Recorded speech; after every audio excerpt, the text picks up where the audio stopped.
I just think the Trump fans are totally shitting the bed in the fact that they're wanting to make America great again, when America had slavery and still suffers the ripples of unbelievable racism. I can't believe.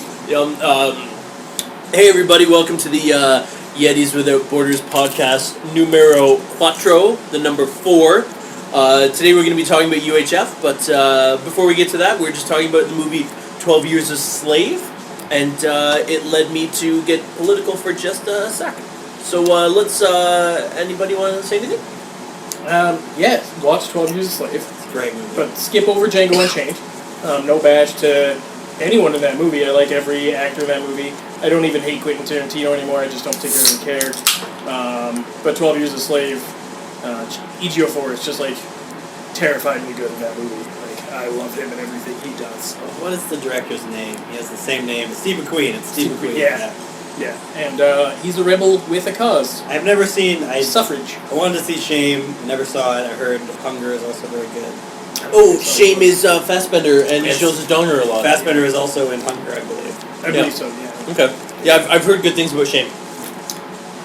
I have a lot of shame, so... So, speaking of shame, let's go right into quite a societally shameful movie. He just came up with that on the fly, guys. I don't know if you can tell. That's pretty awesome. My segues are so good, I want to go on record saying that. If I can teach a course. So we're going to be talking about one of my, if not my favorite comedies of all time, starring Weird Al Yankovic and Michael Richards before he became racist, or before he was vocal about it. He's always racist. UHF. So let's dive right in. I have the DVD right here. The movie came out in 1989. Yeah. Has a running time of 1 hour and 37 minutes. Yeah. And I can't speak highly enough about it. So let's talk, kids. Just to add on to it, the budget for the movie was in around $5 million. It brought in $6 million, and Zach he'd done some research of movies that came out around the same time as it to explain partially why the movie didn't make as much money, aside from the fact that it was probably far too ahead of its time. Yeah, summer of '89. So this movie's coming out. Orion Pictures is putting it out. They love it. They think it's going to be their big hit. So they put it out in the summer. Orion actually goes bankrupt before the movie comes out, so they can't really advertise it. And then, even on top of that, summer of '89 has Indiana Jones and the Last Crusade, Ghostbusters 2, Honey, I Shrunk the Kids, Lethal Weapon 2, Batman, like you said, License to Kill, When Harry Met Sally, and Weekend at Bernie's. So, like, it was not a great summer to come out and not be one of those movies, for sure. That's rough. I think the only movie on that list that I would have said would have been worse, like, gross, would have been Weekend at Bernie's, but I know that made a weird amount of money. They had, like, 2 sequels, right? I don't know what... I know there's at least one. Just I don't know one. if they made 2. I've never seen any of them. So. Wasn't the sequel Search for Curly's Gold? No, that's City Slickers. I know. Oh. I was trying to be funny. It failed. That's true. I would have believed that it was Weekend at Bernie's 2, the Search for It seems Curly's Gold. interchangeable, City Slickers and Weekend at Bernie's, like just these comedy franchises I do not care about. That's true, except for Daniel Stern in City Slickers. It's my boy. That's one of the Wet Bandits, right? Yeah. Him and Joe Pesci. He's the one who The tall one. stuck around, yeah. So, I feel like Weekend at Bernie's should have been done with Jack Palance as Curly, playing a dead guy the whole time. Daniel Stern and Joe Pesci. That turns it so serious, though. And Holy shit. Macaulay Culkin is the body that they are playing with. Oh my god, this movie just got dark. This is why don't they to go back to the last podcast, Weekend at Bernie's with The Rock and Kevin Hart. Oh my god. That's what I'm talking about. I think, and they're like I think there's a lot of hate crime problems. Like, there's a lot of issues in this area. And Channing Tatum could be the body. Oh yeah, that'd sell. I mean... Did you see that movie with Radcliffe and Paul Dano that was... Swiss Army Man? That's basically Weekend at Bernie's, right? Yeah, I didn't even see the trailer, but I love those two guys. Paul Dano's amazing. I love Paul Dano. Phenomenal. I did see the movie. I thought it was awesome. But it was a lot more... I've seen Weekend at Bernie's, and it's a lot of, like, slapstick with a dead human being. Whereas this Swiss Army Man takes it a little more seriously. Yeah, I mean, and it's, like, they're clearly, like... Paul Dano is, like, crazy. Oh, he's like a lunatic. Yeah, like, he's, like...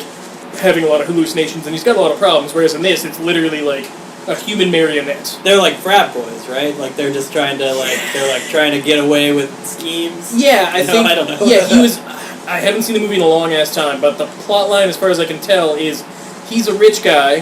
They went to his house. We're talking about Weekend at Bernie's now. Yes. Okay. Yeah, Bernie was a rich philanthropist or something.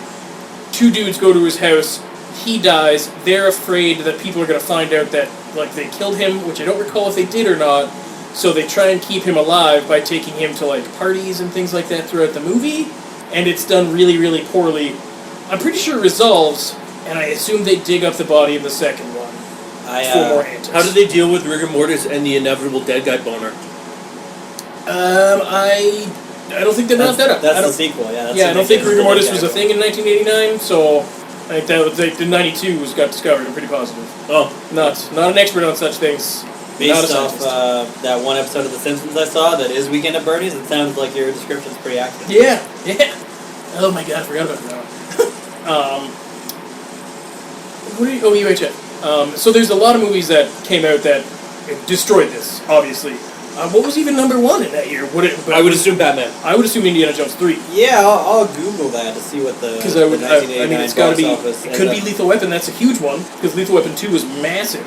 That's also true. So I mean, like I'm sticking And firm. License to Kill. That's another Bond movie, and Bond Yeah, makes but that was money. like the worst one. I thought License to Kill was good though. The Isn't Timothy it- Dalton ones were not bad at all. Okay, so I'm It's gonna like 95 or go. 96. I'll do the top 10 down. We'll do 10, Okay. 10 up because it's a fun top 10. Yeah. I will say 1989. So number 10, Dead Poets Society, with 95.8 million. 99.9. That's a big movie. Number Just 9. to put that in context, Dead Poet Society, $90 million more than UHF. I want to say this is domestic. Yeah, this is domestic. Okay. So, worldwide wasn't as much of a factor at this point, but Nobody likes poetry around the world. yeah, anyways. It's an American thing. Number 9 is Parenthood, which is Steve Martin, right? Yeah, I have it. It's fucking great. And Keanu Reeves. 100,000. Number 8, Driving Miss Daisy, 106 million. Telefield. Number 7, Ghostbusters 2, 112 million. Jesus. 1989 was a fucking big year. goddamn year. Number 6, Back to the Future Part 2. Oh my god. That's number 6. That's number 6. Number 5 is Honey, I Shrunk the Kids. Be Back to the Future 2. Number 4 is I never would have guessed that this was so high, that this was above, that this did more than Back to the Future Part 2 and Ghostbusters Don't say it. 2. Let's guess. Yeah, guess what it is. It's not Weekend. It can't be Weekend at Bernie's. It's not Weekend at Bernie's. Okay. It's. I would say it's like in that same realm though of like a comedy that people don't necessarily look back fondly. Bill and Ted. Bill and Sexual Ted. Connection. No, That's totally out. Yeah, who are you there? I don't think that one even made Okay. the top 50. guys. Probably not. That's what I was like, oh my god. Because I mean, we have. Bill and Ted is 32 on this list actually. So. Oh, okay. It did come out in 1989. Good for us. So in okay. 89, like slapstick comedy. Jesus. I'll give you one of the people in it, and then this should probably be enough. Caddyshack 2. It's Bruce Willis is in the movie, Hudson Hawk. not Hudson Hawk. Oh my god. This is, but I'll say Bruce Willis. Only his voice is in the movie. Oh, look who's talking. Look who's Yeah. talking. Damn it. Look who's talking. 140 million. That makes sense. It was, What? But that was also Tom Hanks and Christian. Or no, not Tom Hanks. John Travolta. Just Travolta and Kirstie Alley. Yeah. Yeah. So there was a lot of people in that movie, and they made a second one. And a third one. And then number 3 is Lethal Weapon 2 at 147 million. Uh-huh. Number 2 is Indiana Jones and the Last Crusade at 197 million. And then number 1, Batman, really crushing, 251 million. So how many times is 6 going to 251? Like 40 times. Yeah, 40 plus times as much money Batman ended up making as UHF. And that's UHF isn't even in the top 100. UHF is 105 for That's that. not- Okay, so let's, for conversation's sake, what is 104 through 100? What's on that list? Oh, okay, let's just above it. Just above UHF. So 104 is Music Box. Never heard of it. 103 is Roger and Me, I've heard of Roger. which is that's Is this that's Siskel a and Michael Ebert? Moore documentary, Yeah, I believe, right? it is. Yeah, It is. Yeah, that's yeah. I alright. can't remember what it's about. Who's Roger in that context? I think it's Rodriguez, isn't it? Let me look. I can't remember. Could have sworn it's Rodriguez. I don't really recall. I mean, it's been a long time since I think I'm not a huge Michael Moore guy because documentaries are depressing. But Roger and Me. So what's 100? That was 100. 102 is Shag the movie. I've never heard of that. Nope. 101 is Relentless. Nope. Never heard of that.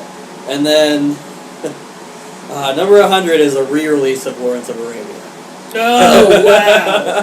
So literally, a 50-plus-year-old movie made more money than UHF as a re-release. I feel like we gotta stop there. It's not gonna get any better. No, that's the perfect place to end the list. Roger and Me is director Michael Moore pursues GM CEO Roger Smith. That's what it to is. confirm a Harmony heated to Flint, Michigan with a massive downside. That's what, because he's from Flint.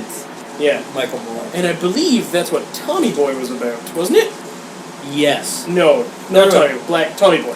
Tommy Boy. Because the tire industry or the car company. Yeah, and it was in Flint, Michigan too. I'm pretty sure. You're probably I right. think Michigan, That's the big car. Yeah, manufacturing And place. Chris Farley staying strong for. Well, he's been dead for a while. He's been dead for a while. Yeah. Like I always get him and John Candy mixed up. That's a shame to me. But That's rough. They're great, and like I would never confuse the two of them, but I always have to be like, which one was in which movie? Like they didn't really have similar styles; they just look similar. Yeah, and especially towards the end of their career, they both looked bloated and already dead before they died. Haggard as fuck. Yeah. Farley was a much better physical comedian, I would say. Oh yeah, John Candy was just like the guy you wanted to like hug. Farley was like graceful in a weird way. Like that guy could move. Oh yeah, that Fucking Chippendale. That's exactly what I was thinking. We're all there. Like he's dancing better than Swayze in that. Yeah, I mean, I'd like to think that's because Swayze's fucking killing himself laughing. Yeah, as for well. sure, for sure. You know that good old Swayze. It's that commitment. Both dead, guys. Sad day. Well, it was a long time. Do we need a moment of silence? I would not be against it. They're both. I love them both. It would be super awkward for a audio podcast, so let's have a mental moment of silence while we move forward. Just pause the podcast for a minute and then start. Yeah, or don't talk while we talk. Yeah, exactly. You've been talking this whole time. You've been responding back to us. Now you're going to be quiet for a minute. Yeah, basic. So now it's going to sound like we're talking. Moving on. We've now paused for a minute. There we go. So I mean, getting into UHF, like there was a lot of factors why it didn't make money. Aside from the biggest one for me, it was made 15 years too early. Like if this movie's made in 2002, where people are already weird and all like it's gonna make you sound like a stupid dated old man, but all the kids are fucking on drugs, it's gonna make $1 billion. It's probably you're like it's right in the middle. If it had been a little bit before when Airplane came out, kind of ride that way, but it's sort of late enough that it wasn't. I don't know. Were they really? When did Top Secret come out? Were they still making movies? I think like Top Secret came out almost around the same time. It's around the same. Maybe a couple of years later. I don't Now, know. could we suggest that this may have continued the torch passing because there, as you're saying, there was such a lull. Airplane would have been late 70s. Bump forward to the Naked Guns and the Top Secrets. We're in the 90s, I would say. So could this have reinvigorated the series of a slapstick, over-the-top, silly, ridiculous comedy that is... I would say that it very much caters to a specific kind of comedy. You can't just go into this and find it funny. Very few people can. I'm fortunate enough that immediately I was drawn to it, and I've seen it 10 plus times.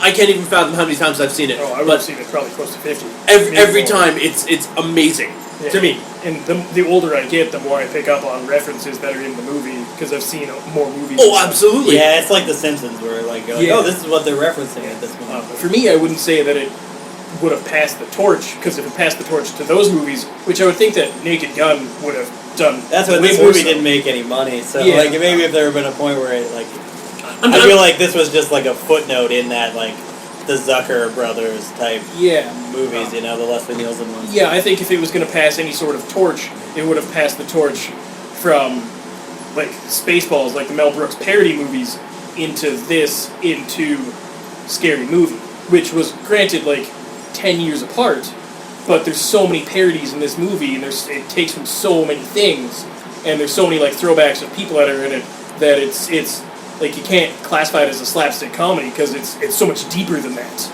Okay, so let's our other podcasts have spoken about popular movies that there's a large chance that the masses have seen it.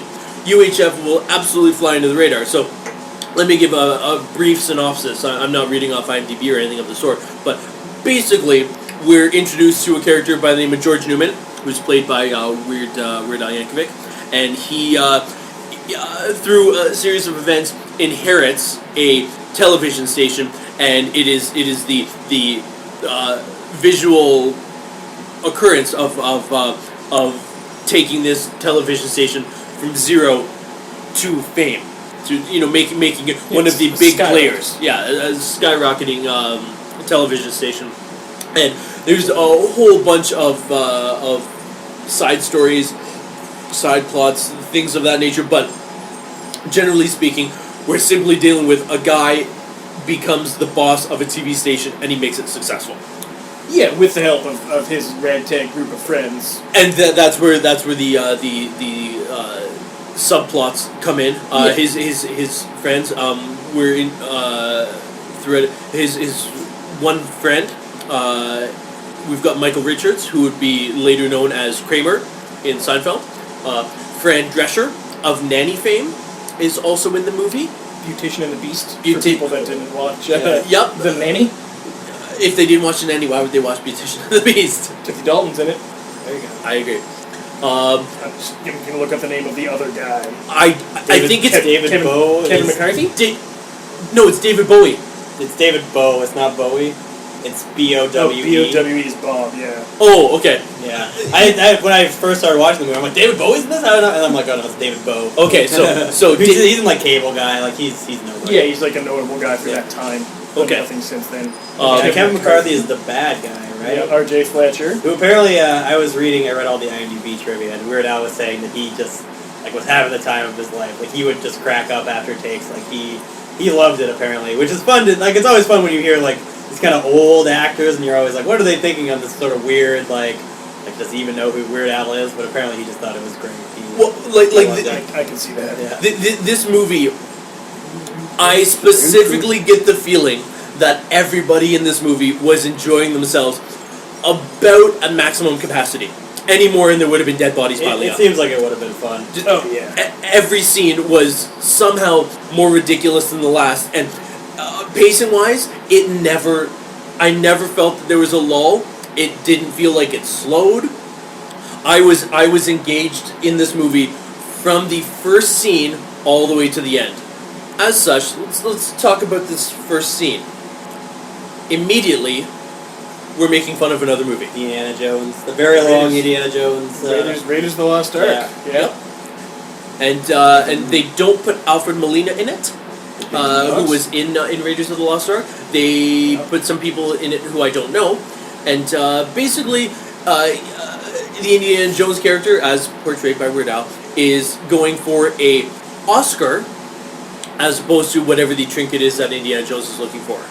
And he ends up getting chased by a boulder, and then they take that to the next level. The boulder follows him all across the globe, in front of the pyramids, in the Arctic, down the middle of a street in a urban city area. Yeah, only for it does turns though. Hairpin turns. Perfect.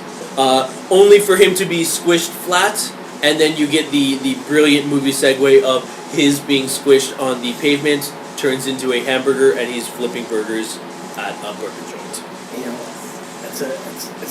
Might be like top 10 opening scenes for me of a movie. And that's his lot, because there's a lot of good ones out there. I like when he does the sand thing, and he's about to put the sand on, and he just doesn't bother. He's like, oh, whatever. I feel like he does sort of the same thing when he's being chased by the boulder. At a certain point, he just kind of gives up. He's like, yeah, I'm not gonna outrun this boulder. I'm just gonna let it squish me. Yeah, I enjoyed that. There's definitely a lot of that kind of I don't care / I'm giving up feeling throughout the movie. Oh, yeah. And I am a big fan. I thought Weird Al really pulled it off. An interesting thing that because they actually have a copyright on the Oscar statue, so they had to make a different version. It's covering its crotch, the version he gets or something. Oh, really? They had to just make a slight difference because otherwise they would have gotten in trouble. That makes sense. Interesting stuff, yeah. So that you can't just make an Oscar statue. It has to be a little off model. Lots of interesting tidbits in the IMDb trivia. I can see that. And I mean, like, having it start off like that and be the both slapstick and parody, I would say more fuels my argument that it doesn't ignite anything like Naked Gun or anything like that, or National Lampoon's Loaded Weapon or anything, because it's not slapstick. Like, it's just like pure ridiculous comedy the entire way through. Like, I could watch this movie on acid and still find it hilarious, probably 10 times more so than I do completely sober type thing. And that's a testament to Weird Al, because he's like a clinical genius, isn't he? Like, he's brilliant. I agree with you. I think he's brilliant because when he writes his songs, he just does it by sound. He doesn't get the notes or anything. He just listens to a song on the radio and then recreates the sound himself. Like like reverse engineers it. Like he's a genius. I think he's a musical genius. I agree with that 100%. Okay, because I remember reading a thing that he was skyrocketed, and he could easily be like a scientist or something if he wanted to. He's like a 20-year vegan too. Like, he's cool dude. Yeah, he was a vegan before veganism was a thing. Yeah, exactly. Yeah. He's not a trendy vegan. He's just like a vegan. He's the real deal. Which is when they did the Raoul part where he's like throwing the poodles out the window. I'm like, this is animal cruelty, and I'm like, wait a second, Weird Al's like the biggest animal lover, so if he's okay with it, I must be okay with it. Okay, well, let's not jump to that. Let's try and move through the movie. We will talk about Rural because I have to talk about Rural. But talking about Weird Al specifically, I would love to see him in the commercials of the Dos Equis commercials, because he seems way more the world's most interesting man to me than that regular Spanish guy who I've never seen before. I would love to talk to this guy for like the rest of my life. He's like, every story he has would probably just be amazing. Speaking of commercials, another thing I read is they used the Indiana Jones sequence at the start, and they cut a trailer out of that without showing Weird Al's face, because Last Crusade was coming out the same year.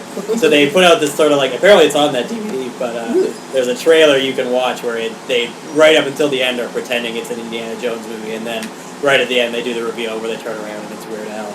They do the UHF. Awesome. So I thought that was pretty funny. That was like very savvy on their part. Yeah, that's fantastic. So we move forward in the movie. The next big pivotal scene, we are introduced to Weird Al's building mates. I guess they're not necessarily. Before that, he gets fired by Big Ed because he burns those French fries. Okay, yeah. Black. We can talk about Big Ed now. That's not even a burn. And then Bob also gets fired, even though he didn't do anything. Yeah, he's just a regular. I guess he vouched for George. Probably. He did some nothing scene. I just wanted to bring it up because I thought it was hilarious. I was just jumping to the next pivotal scene. Yeah, but yes, she throws them a good 20 feet. She holds them by their shirts, and she ends up throwing them 20 plus feet in a feat of strength that is unparalleled. It's also in the world. real restaurant apparently. It's not called Big Edna's, but it is an actual restaurant. Oh, really? You can go to. So I can go in there. Yeah. Eventually. Give me the Al. It's just a piece of lettuce. And 3 black fries because they're soul birds. Yep. Those are vegan. He wouldn't eat those.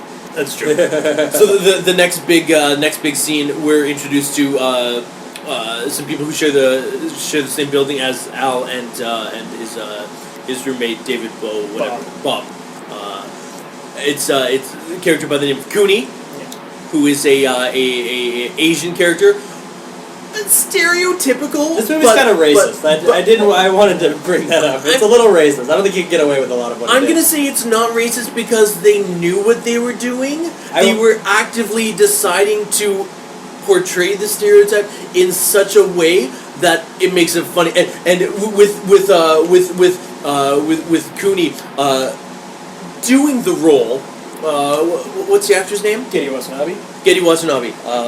With him actively doing the role, it seems to me like it's not necessarily racist because he was part of the joke. Obviously he's in on it, so I agree. The one, I'm skipping ahead a bit. And it was a joke I actually really liked, but it's when they're at the end and they open the supply closet and then the Asian guys all scream supplies. Like, to be honest, that's a very clever joke. At the same time, to be like, do the RL replacement in addition to them, they're just in a supply closet. Like, but it is like it is a little bit like I'm like I don't know if you wouldn't be allowed to do that anymore. I would say he would have gotten picture. They just wouldn't let him write it. No, God, no. I wouldn't say that it's racist in the same way that, 16 Candles plays racism. No, for sure. Or like Breakfast at Tiffany's. Yeah, and I mean, Getty Watanabe was in 16 Candles as well. He And plays he's an Asian Duck man, Dong. which is fair, I guess, that he's at least an Asian man.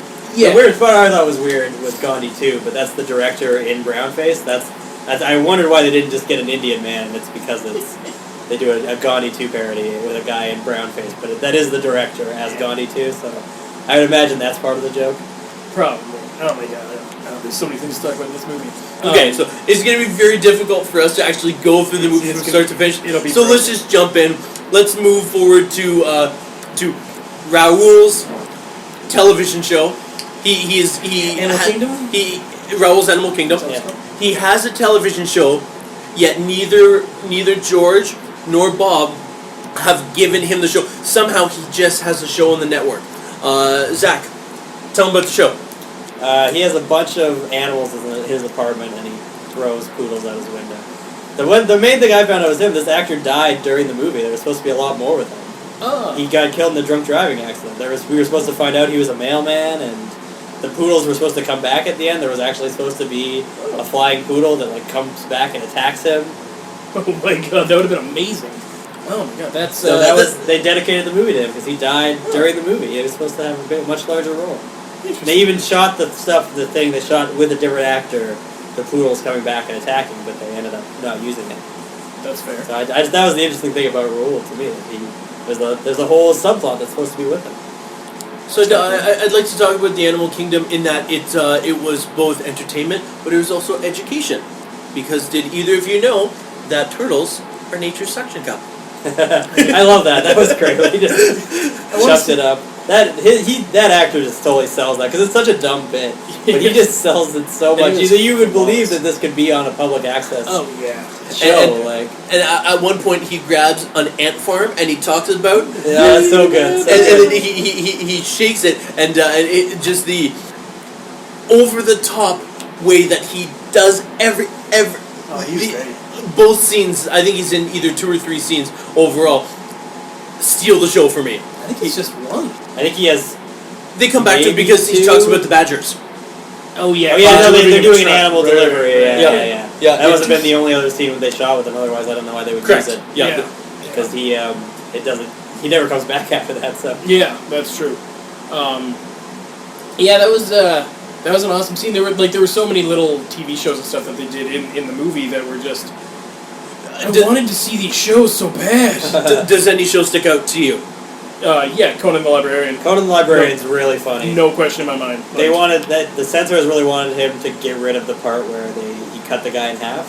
Oh, really? That was they wanted. I can't remember what the rating was, but they wanted him to get rid of that. That kind of makes sense. That to me. It made me want to know what the Dewey Decimal System was. It was funny. It's a really funny bit. Yeah.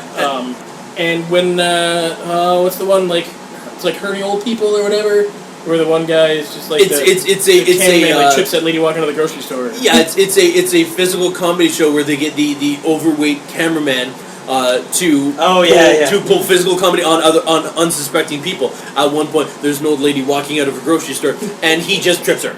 Yeah. There's no setup, nothing else. It's simply that. Yeah, great.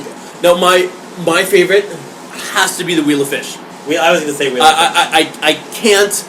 I can't speak about any of the other ones, even remotely in the same light as this. Wheel of Fish is a show put on by Cooney, Getty Watanabe's character, and he works as a martial artist instructor in the movie, and as such, he gets his martial arts students to be on the show. It's kind of like Wheel of Fortune, except not at all. There's a wheel, and it has fish on it, and they spin the wheel, and they either get to keep the fish, or they get to pick what's in the box. And has to be one of the best comedy things in a movie. Lady gets some red snapper, red snapper, very tasty. Or does she want what's in the box? And she picks what's in the box only to reveal nothing. To which Cooney says, one of my favorite lines of all time, "Nothing! You so stupid!" Pure gold. Screams it at her. Yeah, and Pure I mean, gold. that kind of adds to the whole racism thing. That's what, It's and, like, that seems funny, but like he's saying that while he's in a martial arts gi, right? Like he's so stereotypical. I forget what you were saying. They go so far with it, where it's almost the joke. Apparently, before we move on, on the IMDb trivia, those were all real fish, and apparently it smelled awful in that studio. yeah, I could see It was that. awful to shoot I that could see scene. it, and that would like I would imagine Weird Al would do nothing less. Like he'd be like, "No, I want real fish. Like I want people to understand what's going on here." A lot of animal cruelty maybe this is pre-veganism. This is I made just- us be a vegan. I just want to say, I don't think that he threw the poodles out the window. I think that was staged. No, I would agree with you. I would yes. hope. I would Okay, hope. perfect. This is, what's that? Was it PETA. Cannibal Holocaust or whatever? Where they actually kill all the animals. Yeah, well, that was terrifying. I thought- don't even want to bring him. That movie was fucking. I thought you were going to bring up PETA and how they were on the case, but they're not. No. This movie's safe. This movie's safe. I mean, there was a lot of TV shows that were on there. I'd like to see Wheel of Fish, but I want to see more so. Is it a 30-minute game show where they just like spin a wheel and get fish, or I just want to know. They literally never define what the game is about. You know, with the title being Wheel of Fish, I somehow related to Wheel of Fortune, but there's no letters. They there's also no do a word guessing. Jeopardy thing where the woman who starts was last week's winner. So Yeah. somehow she not only won last game, but she gets to keep playing. Yeah. I mean, I'd be intrigued to see what the rules of that show were.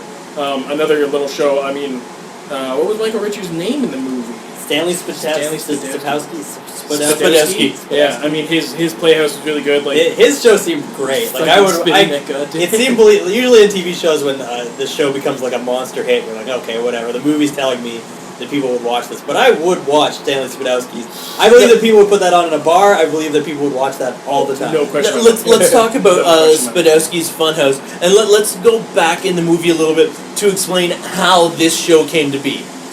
Basically, once George and Bob inherit the network, they're trying to come up with some material, and there was a absolutely failing kids show, and Weird Al and David Bowie they end up being the hosts of this kids show, and there's I think 8 children in the audience, and they look absolutely miserable. Doesn't one kid spit on him? He Yeah, does. they're crying, and one of the kids says, "I want to go home." To which Weird Al snaps at him. Fantastic. And I guess the denouement of this show, when this show is finally done, is twofold. One, they're supposed to talk about the children's treats that are provided to the show, that sponsor the show, only to find out that it is Uncle Yappy's dog treats, and Bob ends up eating some of them. No, it wasn't Bob. Bob was the producer. He was a clown. Sorry, I thought Bob was the clown. It is Bob. Yeah, Bob is the clown. Absolutely. I thought Bob was the producer of No. the show. Bob is the clown. He's both. He comes in, he gets hit with the frying pan, which apparently actually split his lip. I've heard that. They ended up using that take, and then Bob also eats the. Yeah, I was going to make mention of the frying pan as well. He does a quick wardrobe change. does. Oh, That is absolutely. outstanding. There's a scene in that Zach made mention of just now where some of the best physical comedy. It's still funny to this day. George says to Bob, "Look up, look down, look at Mr. Frying Pan," as Bob gets schmucked in the face by a frying pan, and as Zach says, it split his lip, and it was a particularly funny scene. To go on, the cookies or the dog treats were apparently real cookies too, and that was their wrap party. Was they all ate the cookies? They all really liked the cookies. Apparently, those dog treats were. And in very much a very comedy style, Bob throws up off screen. You hear him hurling cookies across. I like the one because Weird Al George in the movie is dating Victoria Jackson, who was at the time, I think she either was just on SNL or was on at the time, and they break up, and then he has to go do the kids show. Weird Al, and he's very sour, and that's the moment where he snaps at the kid. That was my favorite moment of the 3. There's I think 3 where Weird Al is actually doing the kids show, and him just being so sour and like talking about how life is pointless to the kids. Really thought that was funny. And his absolute anger and resentment towards everything. Well, this sucks, and I hate it. It's just so heartbroken, and it was pure comedy. So we move forward a little bit to he ends up George ends up meeting Stanley, played by Michael Richards, who was fired from one of the competing television stations as janitor. So Stanley gets hired onto George's station, U62, and for whatever reason, they just decide to give him a children's television show. And then he leaves when he's free, like when he's super depressed about Victoria Jackson. He just leaves in the middle of the show and he tells Stanley to go on. And then Stanley, they're at the bar and they realize that everyone is watching Stanley because he's so crazy to watch. He's just this lunatic. And he actually gives a very inspirational speech about life, I feel like. I really like that little speech that Stanley does about, like, life is a mop. It was a mop metaphor, absolutely. You have to bring it out. I was like, I could see myself watching this show, and not only is it funny, but it has this actually profound moment where this, again, I feel like maybe Michael Richards wouldn't have been able to play the role the way he did today, where he's basically a mentally challenged individual. Like, there's a disability, clearly, and they're sort of, I just kind of felt like, is Weird Al exploiting him? Like, is he paying him enough? But they don't really go into it too much. But I think he's probably still paying him janitor wage. That's what I love, the moment where he's like, "Do you want to be on TV every day?" And then Stanley just goes like, "Can I still be the janitor?" And he's like, "Yeah." Absolutely. So that moment, I'm like, I guess he's probably paying them both. You know? So there's now an undercurrent of employment exploitation. Yeah, back into slavery almost.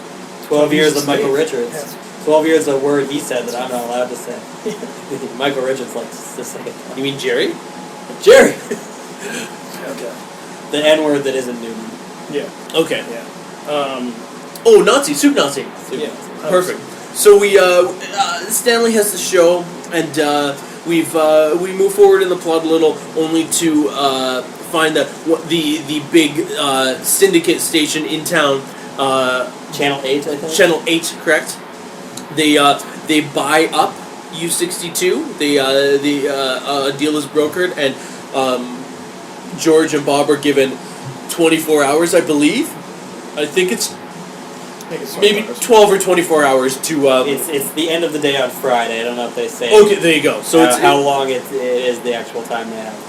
But they're given an undetermined amount of time to come up with the money, which is $75,000, to buy the station for themselves, and then the movie turns into a very inspirational Save the Rec Center type. Totally save the world that we live in kind of thing. You know, it's I would say it probably competes with Superman in the level of world saving that it has to take on. Weird Al does not fly around the world and make time go backwards. But beyond that, he does have an alien friend. He does have an alien friend. He does. So Philo. Yeah. Oh, let's talk about Philo. Philo is a kooky guy who works at the television station before George owns it all the way through, and he ends up hosting a television show about the weird and wonderful things in science. Yeah, I believe Philo was a big soap opera star. I'm pretty sure the guy that plays him was like big into All My Children, maybe? Oh, interesting. IMDb says they offered the role to Crispin Glover, but Crispin Glover thought he should play the Crazy Eddie car salesman instead. And they were like, we don't think you should play that guy. I don't think he should. He played no one. Yeah, I don't think you should do anything to the other songs. That guy's Crispin Glover's fucking. He was like, you should pay me double, and they're like, you weren't even in the first movie because there wasn't a first movie. He was in General Hospital. He played Luke Spencer. Oh, okay. So he was like a noted soap guy. Yeah. I didn't recognize him. He just looked like an old guy. And he's been in 901 episodes. So he's been doing it for some time. He's one of those guys. Yeah. That's only 3 years though in the soap world, because 365 days. They don't do it on Saturdays and Sundays. Oh, you're right. So knockout, I don't know, 4 per month, knockout 36. So. Whatever. So it's like 3 or 4 years. It's actually not that much if he's in every episode. And that's assuming that they did it every single day in the 70s when it started.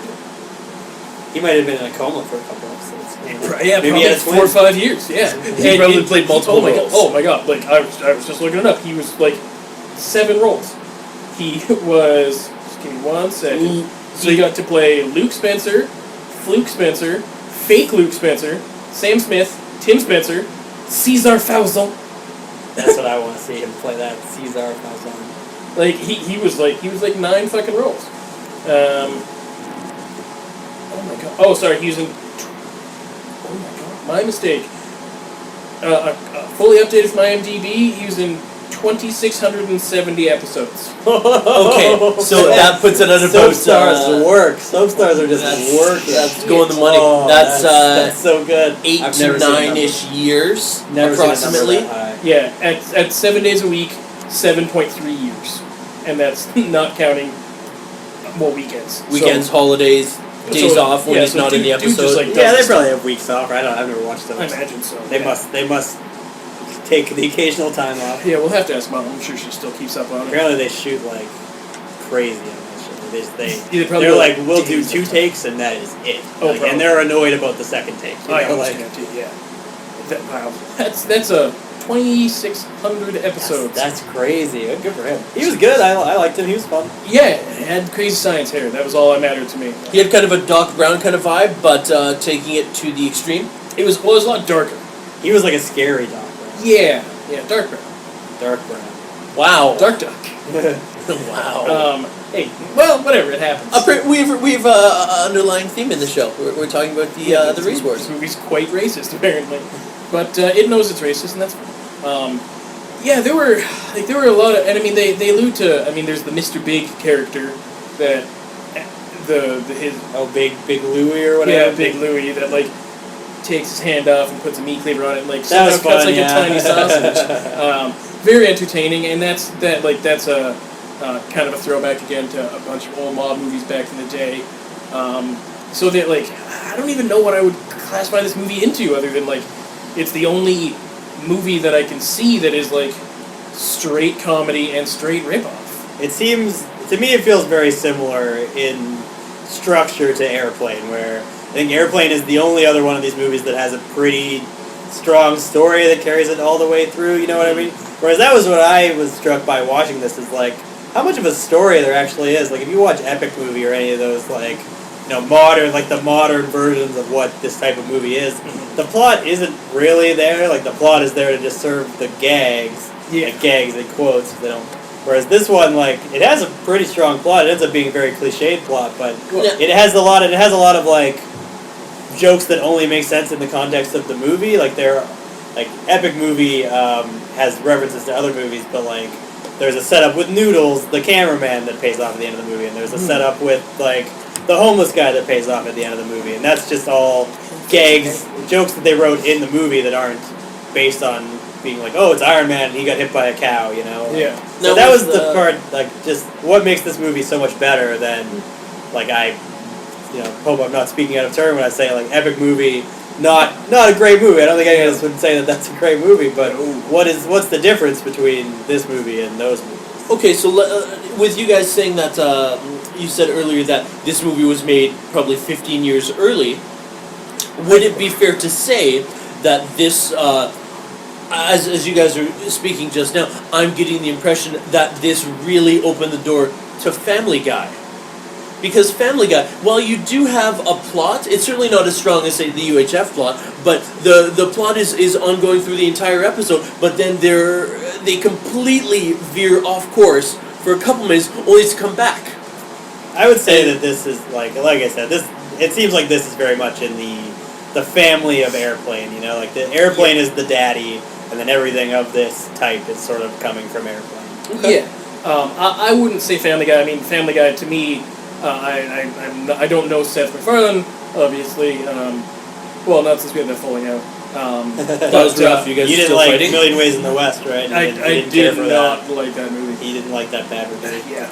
But I enjoyed Ryan Reynolds in that film. Well, I have to say that was an excellent cameo. He was in it for about 4 seconds. I And haven't he gets actually killed. seen it. Well, he walks into a saloon.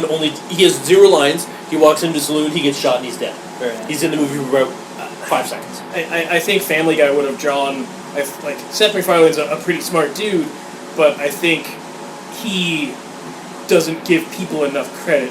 So I think he watched The Simpsons and said, no, Simpsons is like multi-level, and most people don't get that because people are fucking morons, so I'm going to make something that's very akin to The Simpsons, but make it much more stupid.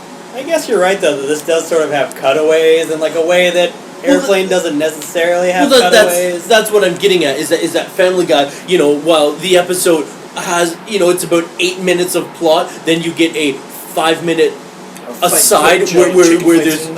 chicken fight. Exactly, that's what I was going to mention. You know, it's we've got a 10-minute intro in UHF as an homage / parody of Raiders of the Lost Ark that literally has nothing to do with the movie, other than that that George is a dreamer. Very active imagination, and other than that, that's it. The Beverly Hillbillies sequence is very similar as well. Where just is kind of in the middle of the movie. He doesn't really He just does a lot of drugs and imagine. I read an interesting thing about this. So they got the guy from Dire Straits to do Mark the guitar Knopfler. riff in that. That's one of the only guest guitarists Al's ever had on any of his songs. Certainly, one of the only times he's ever had the actual artist be on the parody. And he made, or that guy's lawyers made the song be called Beverly Hillbillies / Money for Nothing. Oh. And Weird Al has said publicly that he hates that title, and he's so annoyed that they made him put the Money for Nothing. And As if you wouldn't have gotten that it was a parody. Interesting stuff, I don't know. And if I recall on that, the only way that Mark Knopfler would have let the song be redone by Weird Al was if he could be part of it. Exactly, He was such a fan of the idea, he wanted to play guitar, and that's where the only guest star comes up. In that, when we've got a song like Amish Paradise, which was Coolio. it was Coolio. Coolio did not want Gangster's Paradise to be parodied originally, but then news came out that Coolio was okay with it, but the record company wasn't okay. There's a big kerfuffle with all of it, where almost all of the time, Weird Al has had a lot of luck where if Weird Al approaches an artist and says, I want to parody one of your songs, they're on board. So much so, like I say with Knopfler, he wanted to be part of it. Not only, here's my song, you can use it, I want to be part of this new one. Yeah, he asks everyone. He legally doesn't have to because he doesn't, like I said, he doesn't actually use the same melody, he just recreates it. Mm-hmm. But he asks everyone before he does the song if he can do it. And if they say no, he doesn't do it because he's just like a class act. The same thing happened with Lady Gaga a couple years ago with "Perform This Way," which was "Born This Way." And there was sort of the similar kerfuffle where she said no, but it was actually her agent said no after she had previously said yes, and then it turned out that she was totally cool with it, and then this agent had sort of overstepped his bounds and saying no. So it's very strange, but yeah, and that was what happened with Prince because he wanted to do a bunch of parodies of Prince songs, but Prince said no, and he spoke to Prince personally, and Prince was against it. So he, to this day, will not do a parody of a Prince song because he can't ask Prince anymore, obviously. But he has so much respect for the person that makes the original song that he says that he doesn't want to do it if he's not allowed to. That's why he's the best, I think, because he does have this. Even though he's making fun, he has this respect, and from a legal standpoint, he does not have to do that. He could parody anyone he wants to. He can do whatever he wants, but he's just I just love Weird Al. I could talk about what a great guy he is all day. He seems he's so humble, to see him in interviews. Now, I'd like to do a completely random but absolutely related throwback reference. Back in 1996, I'm gonna say 1996, back when music television was a thing. Up here in Canada, we had Much Music, the Canadian version of MTV, and for a day, Weird Al Yankovic. MTV is MTV Canada. MTV Canada came out later. Much was first. Regardless, Weird Al Yankovic took over the station for a full day. He got to play the videos he wanted. He got to interview guests. He basically he turned it into Al TV, and I will forever and a half remember he did a voiceover on the Jeremy video by Pearl Jam, where the music, the volume of the music is turned down, and he speaks over the video only to absolutely lambaste everything that's going on in the video in the best way possible. And forever I will remember that, and I still laugh to this day thinking about how great it is. And just everything Al touches is a class act. Just to mirror what Zach is saying. I think it was either last year or this year. He his latest album, Mandatory Fun, is the first album that has been fully successful for him. It's his first #1 album, and It's back here. There was 9 or 10 or something like that. was not that high. Yeah, oh yeah. He's never experienced nearly the. I think Fat was number one, but I don't think the album itself was the number one. Correct. Yeah, Fat the single was very high, but this album has just skyrocketed. It's art, and we're talking world tour, world fame, all this kind of stuff. It's amazing that as a 50-plus-year-old artist who I would say he's never been super household name. You can't speak about a band like like Queen or Pink Floyd or Michael Jackson. You can't speak about those and put Weird Al even in the same stratosphere until now. I don't know. I think before this, people probably knew who Weird Al was. I think, especially I don't know. I mean, I'm a little younger than you guys too, I guess. But everyone knew Weird Al when I was growing up, and I feel like My Sharona and he was pretty big with the Michael Jackson parodies. He was. But Fat was a cultural phenomenon. But he didn't have radio play. He was never at the level. I don't think he gets radio play now. They're not playing Mandatory Fun. They're not playing Foil that's on true. the radio. That's true. That'd be outstanding. I mean, it's not necessarily that he wasn't he was big enough to get a movie. Yeah, he's obviously a decently well-known actor and musician and everything, just a person in Hollywood. But I think that he probably put a lot of effort into himself to stay back, because with how smart he is and with how popular and everything that he is, he easily could have put himself into the forefront of a lot of things. Yeah. But he, I would assume, chose not to for whatever reasons he saw fit, because he went away after UHF came out. He went away for 6 or 7 years before Bad Hair Day came out. And then he went away again until... White and Nerdy felt like it was the second coming or third coming of Weird Al. Yeah. That was him. But he had albums in between. He had Alapalooza come out. But no one, you don't really... what was the big song on that? Jurassic Park? Yeah. Yeah, Jurassic Park. People like Jurassic Park. But it wasn't Bad Hair... Amish Paradise was the next big song after Bad. And then after Amish Paradise, it would have been the Star Wars song. Oh yeah, Saga Begins. Which is, I think, better than American Pie. If I'm going to be brutally honest. 100%. I heard it first. I can't. And I think it does a better job of telling the episode 1 story than episode 1 does. Oh, way better. Way better. Makes it sound like a good movie when he describes it. It really does. So I think this movie. I don't want to say that Weird Al wanted it to not succeed or anything, but I think he did it more, from what I gather of reading up on him and knowing about him. He did it just so he could get it out there so that some people would know. I think he wrote it for himself, because he wrote this with the director who has pretty much only directed Weird Al stuff. Directed a lot of episodes of his TV show and some of his music videos. I can see that. So I do feel like this is really the Weird Al movie, right? He wrote this. He was involved on every step of the production. This is exactly what Al wanted it to be. So I think in that aspect, it's really cool to see that. It's so rare that you actually get to see someone who has that much control over every aspect of their own movie. I agree. Especially for something that's kind of a starring vehicle for him. Not that people knew who Weird Al was, but this was him in a movie. So you're saying, it would have taken him to a bigger. If he saw fit. Yeah. Okay, so for conversation's sake, I have a timeline of his singles. Sure. Just to bring it up. In '89, when this movie came out, he had UHF, the title track from the movie, obviously, and Money for Nothing / Beverly Hillbillies. We move forward to 1991. He released a song called Babaloo Music, which is relative to I Love Lucy. Never heard of it. And then in '92 is when he really hit big with Smells Like Nirvana. And then in '93 we have the Jurassic Park Achy Breaky song where he makes fun of Achy Breaky Heart. And then in 1996 is when we get the Bad Hair Day. So for that 7-ish years he didn't.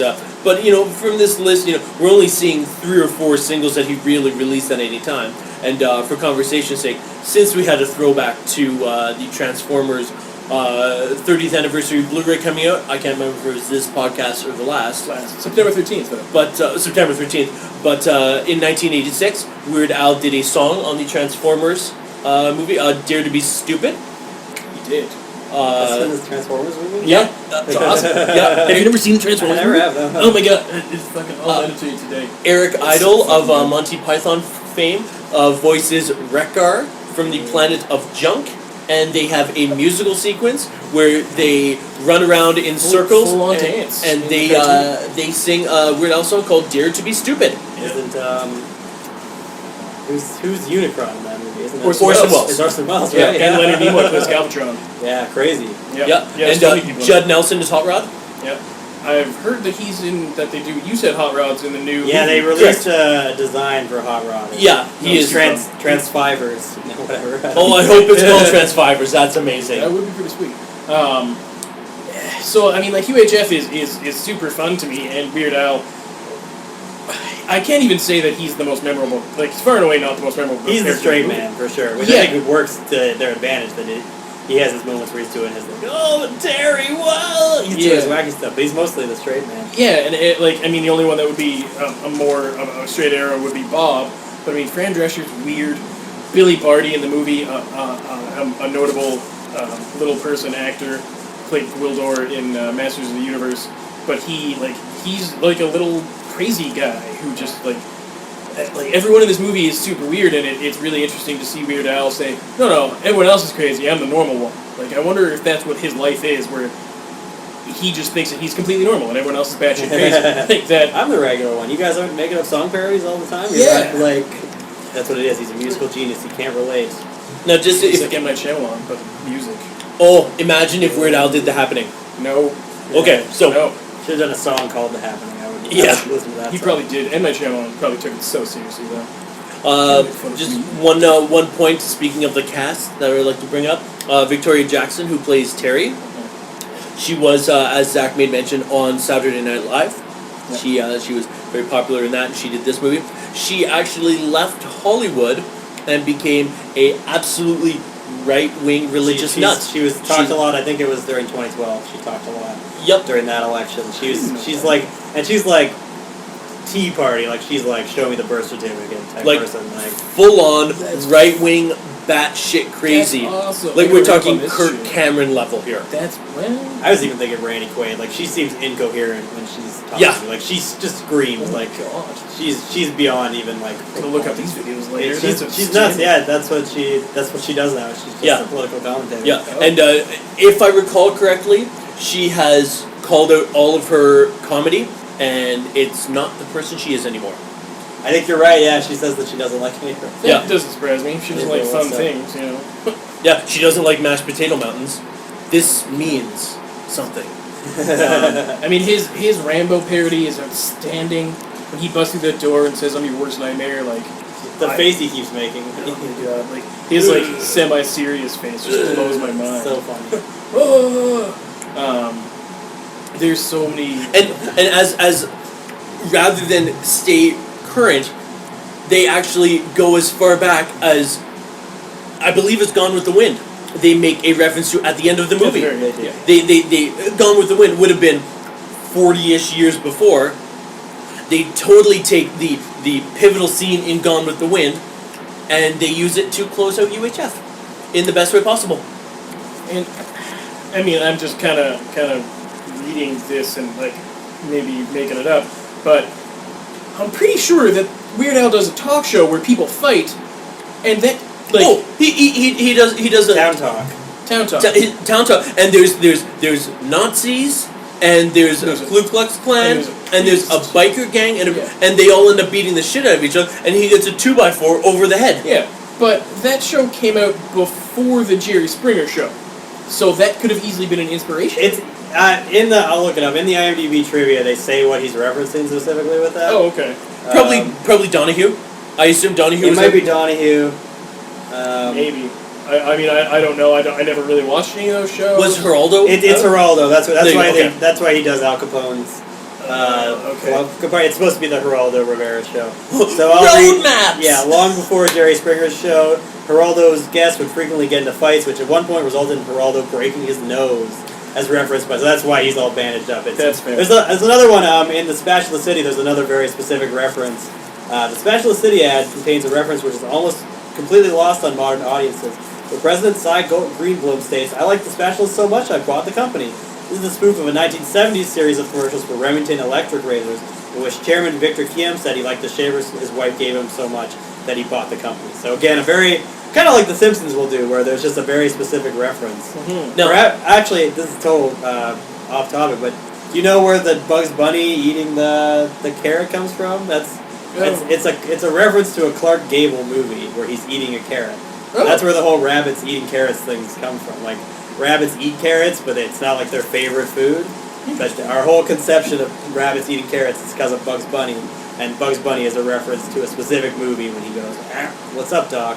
Oh, I didn't know I'll look that. up what the movie is. But now, I would be remorse if I didn't make mention of Spatula City. We didn't really talk about it. We didn't talk about a lot of things. We're not done. Oh, we're not done, but Spatula City.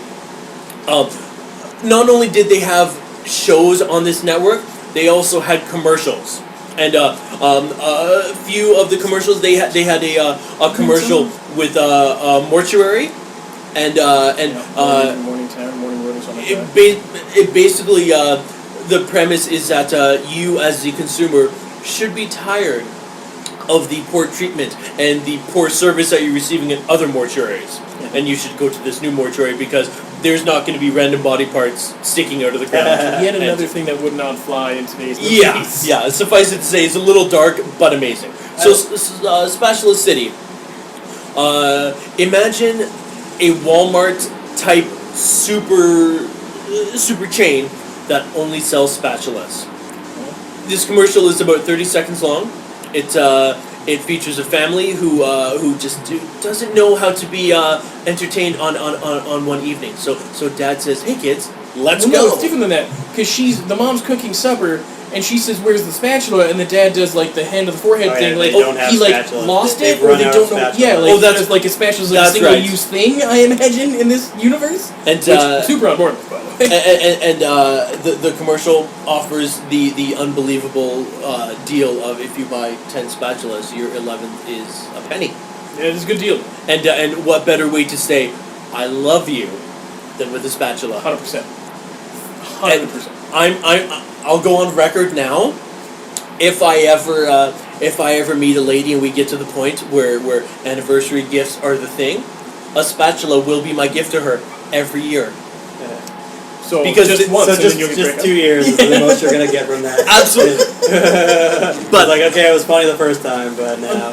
But I'm gonna buy 10 of them, so I have to. Well, that's fine. 10 different girls. It's fine. They're all gonna get spatulas. You're setting to go over. Apparently, they actually bought that Spatula City billboard. That was a real billboard that was up for a long time. Because like after its time was up where that they had paid for it, just no one else paid for it, so it didn't get covered up. And I guess people actually used to like try to go to the address to find Spatula City. Oh my god! Like I would. It was like a problem. That's Like they really were like, "We're Spatula City. I need to buy some spatulas."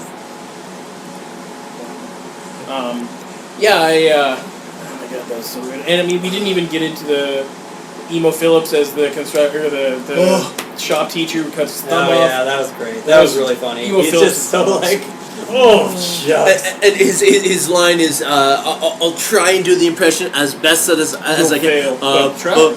Just call me Mr. Butterfingers. Yeah, he's pretty great. I've seen him live, and he's the exact same. He's just like a weird. He's doing his shtick in the movie. Yeah, he's got to be permafrost. Like I don't believe it. Yeah.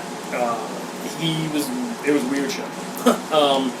So we hit most of the parts of it. Like, are there any? I wanted to bring up before we ended how hot Fran Drescher was in this movie. Oh my god! Like I've never really been a big fan of the nanny, and she's just her accent is so thick in the nanny, it's so off-putting. But like, it was just enough in this movie. And what she was wearing, I was like, all right, I'm into this. I actually thought Weird Al pretty good looking too for a young Weird Al. I was like, he's kind of a. If he toned his hair down, that's what he'd he look like, good. Even if he didn't have the mustache and wore different clothes, like, would have been a good-looking dude. I've seen him with without the mustache, but with the hair, he's like a white little. I was reading, so he changed his look, like right after this movie came out, because now he has the long hair. Mm-hmm. He doesn't have the mustache. So apparently, all the like promotional material for this movie, he looks totally different because he doesn't have his classic look anymore. Oh. So it's just you get the weird old and new Weird Al. Like this movie's basically right in the middle That's kinda of cool. his style change. It's kind of badass. So I guess this is why he's not wearing Hawaiian shirts in this movie. Yeah, That's all he wears now. Yeah, Fran Drescher looked good. Weird Al looked good. Fran Drescher, I was just like, I was surprised. That was a pleasant surprise for me. I'm like, I wish she was in this movie more, and I would have thought I wanted her to be in it much less. She's looking good. A lot of midriff. So let's throw back to Stanley Smievsky's Funhouse for a sec. Once it receives critical acclaim, there is one of the games I guess they play on the show is hunting for a marble in a sandbox of instant oatmeal. Yep. That was my favorite part, where it's just this insane TV show. I would absolutely play that game. And a small child finds a marble, and his reward, anybody? Drink from a fire hose. Drink from a fire hose. That was so much fun. This kid gets blasted probably 25 feet across the room by at least a full power fire hose in one of the funniest physical comedy scenes. Everything about this movie is the funniest to me. So happy. It's so difficult for me to not speak 100% praise about this. And for conversation's sake, I've shown this to a few people, hoping that I could ignite their love for it.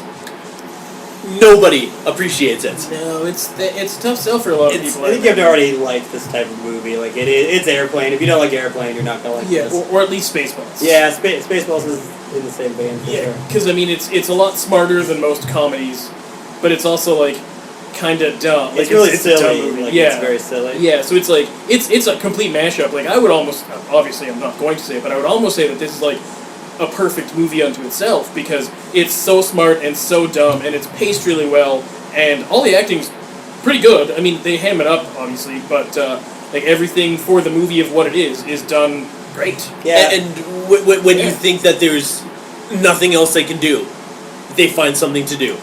Up until the end credits, you are on the edge of your seat. When Fowler turns into an alien and flies away, I was like, what the fuck just happened? Like, I don't even understand. Yeah. But, whatever, you're old. Yeah, At that point in time, it happens. Can't speak highly enough about it. I don't know if, I wouldn't put it as my favorite comedy ever. It's top 5 comedies and probably like top 25 movies for me, just because I think it's really, really good. I quote this movie incessantly. As far as comedies go, the only thing for me that is paralleled, two things: 40-Year-Old Virgin and Mr. Show. To me, Mr. Show is great. Mr. Show's good. I quote these three things so much, and maybe, and I know very few people. So very few of the very few that I know. We're talking like maybe 5% of the people who I quote to get any of the references, and they're all lost in them. And no matter how much I explain, how much I upsell it, always falls flat. Yeah, I mean, it's a tough movie to upsell, is the thing. It's a difficult one. It just is what it is, I think. Yeah. But I hope that in this podcast, not only are we just talking about the movie and our love of it, I hope that if the one or two people who will actually listen to this will go out of their way to watch it. Tens of one. I can't recommend this movie enough. I would say if you're a Weird Al fan, definitely watch it. Yeah, I think that's the biggest group of people that'll for sure like it. Yeah. It's very much his style of humor. Very much. And I mean, to a lesser class or group of people, if you really like the parody movies, like if you really love the Scary Movie quadrology, which, God help you if you did, you'd probably enjoy UHF. I think they got to 5 on that one. Yeah. Oh, It's a even better. Centology, would we call it? Quintology. 5, I believe. Yeah, and then it'd be... Once you get past trilogy, it's just a series. That's what I think. Yeah, It's not. that's fair, You don't that's need it. fair. Quadrilogy's dumb. It's a dumb word. It really is. I only used it for aliens. That's And that's just like... the only time I ever whatever's saw that word. As an aside, I bought the Alien Quadrilogy on Blu-ray for a Quadrology. whopping $19. Yeah, I bought it on regular for 10. I didn't think Blu-ray would make that much of a difference. Strangely enough, when I went to purchase it, the Blu-ray was less than the DVD. The Blu-ray was $19.99, I think. The DVD was $24.99. Ooh, very strange. Yeah. I mean, for me, I would think that the two comedies that I put above this, 1993's Airheads with Brendan Fraser and Steve Buscemi, Adam Sandler. Hundreds of people in this movie. I love that movie so much. And I am forgetting his name. Joe Mantegna. Joe Mantegna Yeah. plays the gangster in The Simpsons. Yeah, Fat Tony. Fat Tony, and he was great in it. That was And, him. Okay, I was like, I'm pretty sure that's Joe Montana. Yeah, and his questioning of the band name, the Lone Rangers. I love that movie so much. Doesn't lone mean one? That might be like that, I think that's the only comedy for me that creeps into the top 10 of like my movies of all time. The second one being Caddyshack, and I just can't get enough of that movie. Like I watch it once every 6 months, and it's still funny. And it's obviously dated because there's a lot of issues with it, and a lot of the people are dead. But it's super entertaining, and Chevy Chase and Bill Murray together doesn't happen very often outside of Saturday Night Live, and I thought it was done really well. But this movie is a movie, like I can't even compare any of the three of them to each other. It's just not possible. For this style of movie, UHF beats everything, all of the time. I think I like Airplane 1 more. That would be my... I don't think I like it quite as much as you guys. I like this movie a lot. I think it's funny, but I think Airplane's funnier. That would be... And that, like, it's not really even, like, better or worse. I just find the jokes in Airplane. I think I watched Airplane more as a kid. Like, I only saw this once when I was a kid. That's fair. Well, that's a point that I meant to bring up. Patrick and I, when we were coming up, I don't know how we came across this movie. I don't know if it was on TV and then we ended up buying it. Oh, you know what? Actually, now that you say that, this all started. Weird Al Yankovic came out with an album with Wendy Davis. I remember her name. It was Peter and the Wolf. I still have that album somewhere. He voiced. He told the story of Peter and the Wolf, and then it was also, if I recall correctly, the Carnival of Animals. They would go through animals, and he would do silly music to match the animals. And that was where our love of Weird Al came to be. And then I guess UHF came out, and our parents knew that we loved this album. And then one thing led to another. We had this movie, and we watched it to the point of wearing out the tape. Wouldn't surprise me. Yeah, a whole bunch. I remember seeing it as a child repeatedly, but watching it now, as Patrick said early on today, there are things that I'm just picking up. It was funny seeing Stanley be over the top, and Bob getting hit with a frying pan, and George getting run over by the boulder at the beginning of the movie. All of those things would appeal to a 6, 7, 8, 9, 10-year-old because they're funny, but all of a sudden we've got so much more. Like, I didn't get the violence in Town Talk and how funny that was with Nazis and the Ku Klux Klan and the bikers and all of that stuff, and then tying it with the Geraldo reference. None of that, it didn't speak to me as a child, but it was still funny to see all these people beating the shit out of each other. Yeah, absolutely. And Gandhi too. I didn't know who Gandhi was when I would have first watched this movie. It was just funny because here's a dude in a white robe, looks like he might be a nice guy, kicking the shit out of bad guys and driving a Ferrari like Magnum PI. I will say, going back to your Family Guy point, they totally stole that joke. They do Passion of the Christ too in Family Guy, and it's the same thing as Gandhi too, where it's just an action movie, Yeah. They totally stole that exact joke. Like, and I absolutely see the parallels between UHF and Family Guy in the structure. While as I say, UHF has a stronger plot throughout. The asides and to use a highway metaphor, taking a turnoff, and going down that road for a long time only to eventually come back to the highway. UHF really got it on the mark, and then it made things like Family Guy and American Dad and the Cleveland Show. All of them. I think they really owe a lot of credit to this.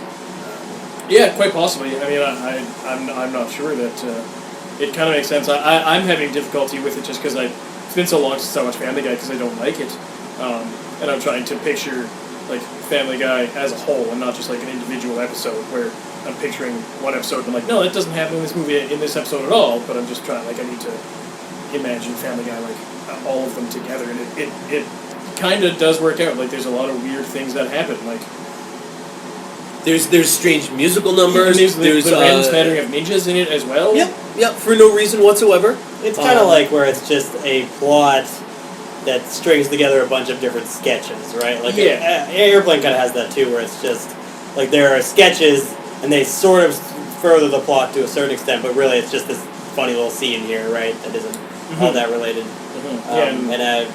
Definitely, I think UHF takes that even a little further than Airplane, where, like I said, the Beverly Hillbillies, that's just 5 minutes in the middle of the movie, like it's like a Conway Twitty, and it's really funny and all, but it doesn't further the plot anymore. So I see where Tim's coming from with that.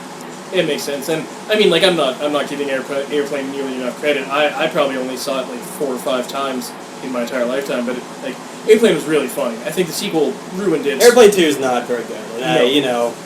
it just is what it is. It's still fine, but Yeah, I mean, it's not like if you're trying to do a sequel of, I mean, it's the same thing that we discussed earlier with Weekend at Bernie's. Like, if you try to do the exact same thing, it doesn't work. exactly. That's the problem with comedies. Is like, how do you do a sequel to a comedy? Like, unless you're just going to do the same thing over again. If you're going to do a different thing, why not just make it a different movie? Yeah. You know? Yeah. Is there a good comedy sequel? I'm trying to think. Oh God, I don't even know. I'm trying to think of trying to think of a comedy sequel that would really hit the mark. Well, I'm trying to think of.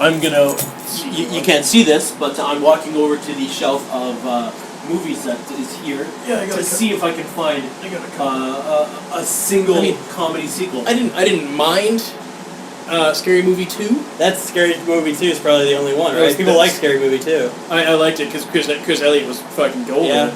And I mean, it depends on what some people consider comedy, right? Like, because I mean, in theory, The Mummy 2 was a comedy. See, that's, and stuff like that's. If you're getting action, then I don't count that. I think it's got to be full on comedy. And I mean, I don't even know of a lot of movies. Oh, Mannequin 2 is really good. I haven't seen Mannequin 2. Oh, did you listen to that podcast? I did. I listened to the How to Skip Made and Christy Swanson, bitch knows what's up. No problems there. No. But I just don't think a lot of comedy movies.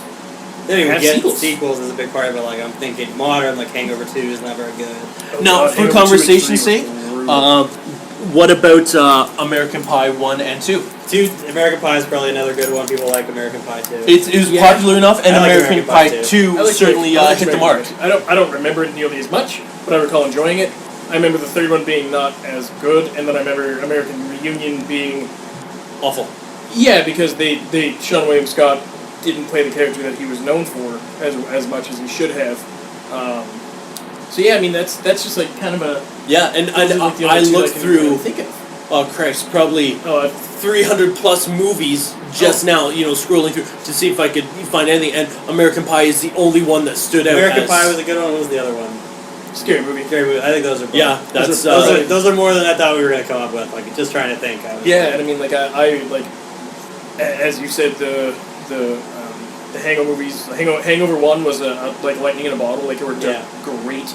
I honestly don't even remember seeing The Hangover. I think I watched it, but it fell so low on my radar that I couldn't tell you what it was about, other than 3 dudes having a hangover. Dude on the roof. That's what. Wasn't there a 4th guy and he was getting married? That's what the movie's about. Is they're trying to find him. They've lost him, and that's the hangover. Is they're trying to figure out Doug. Oh, no, the guy's the actor. He's the National Treasure. Yeah. He's the guy. He's the singer of a band in CBGB, a punk rock movie. I knew his name like 30 seconds ago. I would have been able to say it, but I got fucking nothing now. Justin Bartha. Damn it. I googled Yeah. I mean, like if we're discussing it, like a sequel to this movie would have been, I'm sure it would have been good because Weird Al is a smart dude, but it realistically would have been brutal, Yeah. And I mean, there's the discussion of, like, obviously in Spaceballs, they talk about Spaceballs 2, The Search for More Money, which there were rumors of it being made. I don't know if rumors resurfaced earlier this year. Okay. Because of the success of The Force Awakens, people had approached Mel Brooks to make another Spaceballs. He doesn't care. He's not making anything. He doesn't give a shit. I feel like he does the good version of a sequel to this movie. Like, you could argue that Blazing Saddles or Young Frankenstein are basically sequels to Spaceballs. Like, it's the same style of comedy, it's just in a different setting. Yeah. And that's what you do. I think that's the better version. Like, instead of doing Airplane 2, they should have just picked a different type of movie to parody and then done more gags. Like, you're putting yourself in a corner by being like, we're going to do more disaster movie cliches, Yeah, especially since it's like, they almost parodied the parody. Yeah. Which to me should just be a straight drama. Yeah. and for conversation's sake, Spaceballs came out 2 years before UHF. Oh yeah. Yeah, And this was 1989. Spaceballs 87. Yeah. Blazing Saddles was 82, I think. maybe even before that. Yeah. So Baseball's the latest one of them. Anyways, Well, Dracula reverse did- engineer that they're yeah. all sequels of each other. Dracula Dead and Loving It was 93, I think. no, it was after Brotherhood Men in Tights. Men in Tights, yeah. That's- Yeah. Men in Tights was 91. Here, let me look it up. But I'm pretty sure Men in Tights was 91. I thought Dead and Dracula Loving It was like 93. 95, 96. It doesn't really make a difference. They started to go downhill pretty hard. Yeah, I've never even heard of Men in Dracula. Tights was 93. Dead Loving It. It's Leslie Nielsen, he plays Dracula. And Peter McNichol, the guy that plays the Yanosh in Ghostbusters 2, is Renfield. Dracula That's Dead perfect Loving It casting. was 95. Boom! Okay, Nailed so it. I was 10. I am off on both. That's shitty on my part. Yeah, and I mean, we can all say that those are like spiritual sequels. They are. They're just the Mel Brooks Yeah. style of film. I mean, again. you could really say that Or History Happy of the Gilmore's World. technically a spiritual sequel to Billy Madison, too. Yeah, that's what I think you could do the same Yeah, thing with absolutely. all. Instead of making sequels to his movies, Sandler just took the same character, Yeah. put it in a different setting, and that's. I mean, I think most comedy and action stars effectively do that. Like you can, Almost all the time. you know, they're pretty much playing the same character every Yeah, time. making a direct sequel is a really, really difficult thing. It's tough to do. Yeah. Yeah, I mean, especially if they like wrap it up, which they do at the end of every comedy movie. You know, like there's always like a romantic payoff or like a funny payoff or something. I guess that's part of the problem is comedy movies aren't usually plot driven. So like to be like let's continue this plot, it's like well there wasn't really that much of a plot Mm-mm. in the first place. You're either giving it too much plot or you're not.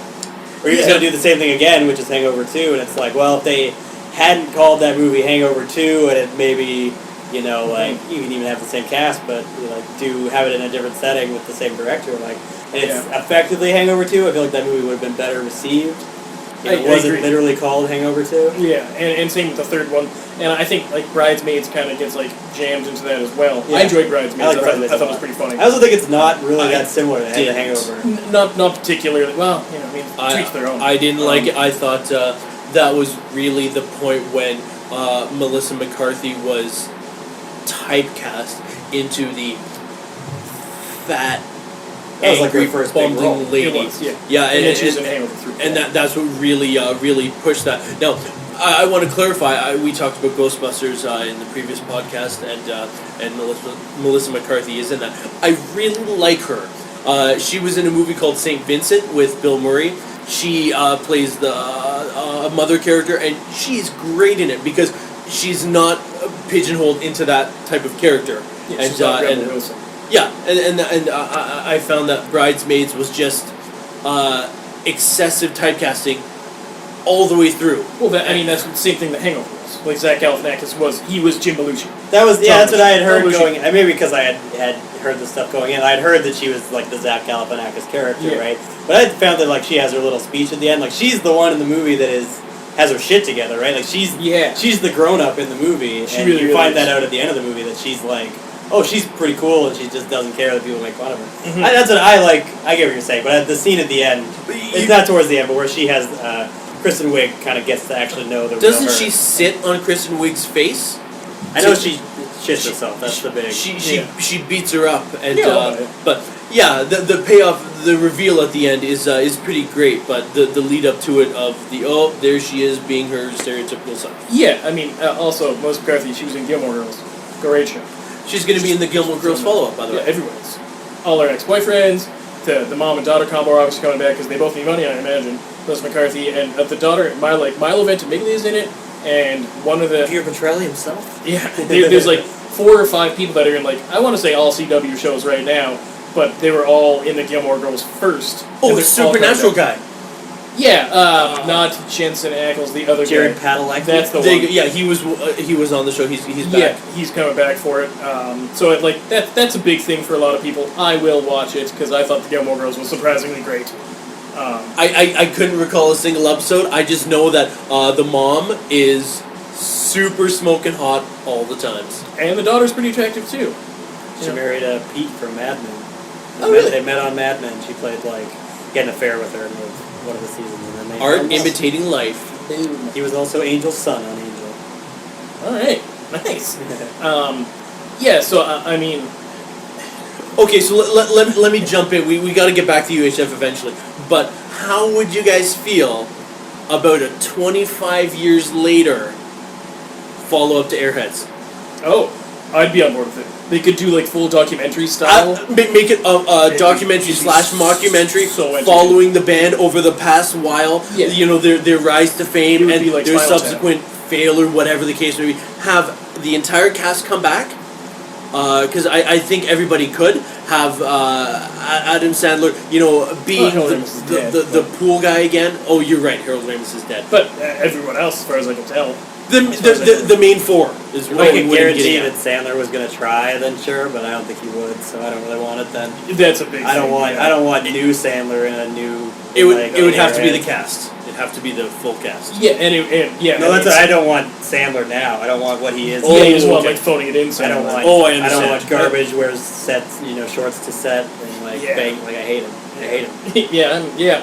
I mean, if I could see, where they are now in movies, like, I gotta think Happy Gilmore's dead. Like, he lived a rough life. He was a moron. Like, he's got it dead. Billy Madison, probably also dead. Like, let's be honest here. And so we're just talking about the then and now of Adam Sandler characters. They're all dead. Like, Pip and Airheads could very well be dead. Yeah, they just annoyed someone too much and they got killed. That's the same for all of them. It's like, yeah, your voice is really annoying. And he's like, this is just my voice, and then they got beat up. Adam Sandler's character in Bulletproof, dead. Oh, guaranteed. Archie. Bunker. I think that's not it. That's pretty close. But it was the Rock and Archie show. And Dan Wayne's probably dead in that too. He got shot in the fucking head. Like, there's probably a lot of negative ramifications to that. Yeah. Like 50 Cent, ugly fucking dude. Sorry, 50 Cent. If you're listening to this, I'm sure you're awesome. Oh, don't start beef. The beef has been squashed already. Like, he's probably super awesome. Just, I don't find him attractive because he's a man. Yeah. Whatever. We were just talking about how attractive Weird Al is in this movie. Yeah, but whatever. Okay. So, I love this movie. I think it's super fun. It's entertaining. I can throw it on in the background, and because it is plot heavy, but you don't even need to pay attention to the plot, I can walk away for 20 minutes and come back, and I will realistically miss nothing. Yeah. Except for like 4 or 5 slapstick parts that are very entertaining, and you only need to hit the big beats of like opening, Stanley Spadowski first making the show and spinning the little parachute guy, and then Spatula City, and then that's like the Rambo scene at the end. Like, you could watch those 4 scenes and that's the movie. Yeah, pretty much. And that's probably both a positive and a negative, is that it feels very segmented. Yeah. It doesn't, even though it has the running story, it does this is this section. But I think it flows pretty well. I think it's paced well. I think it has you don't go too long without a laugh. It's because it doesn't take itself seriously at all. Absolutely. But you're including so many of the asides. I mean, all you actually need for the movie on its own is he gets the TV station, he loses the TV station, he gets it back in the end. Yeah. Everything else is filler. Oh, absolutely. But in the best way possible. It's like Dragon Ball Z, the movie.